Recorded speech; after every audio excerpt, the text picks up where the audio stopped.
رمضان لعبها في المرمى لو انقذها، ولعبها في الزاويه الضيقه كمان صعبه. امير عبد الحميد خلصها. 8-2 في الركنيات، تاني على حدود منطقه الجزاء، ووليد جول جول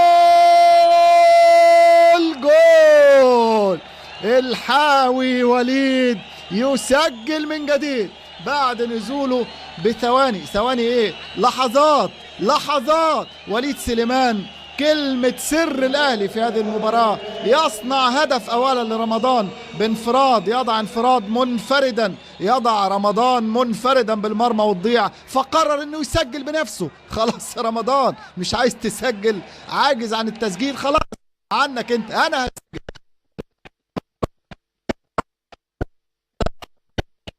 ومتأثر جدا وليد بعد نزوله وبعد تسجيله الهدف الأول للنادي الأهلي في هذا اللقاء.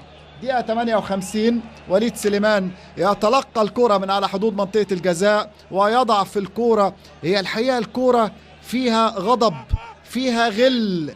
هو طبعا أحمد مجدي الأعصر برجله الشمال، اللاعب الأعصر اللي هو بيلعب بقدمه اليسرى، قرر انه يبعد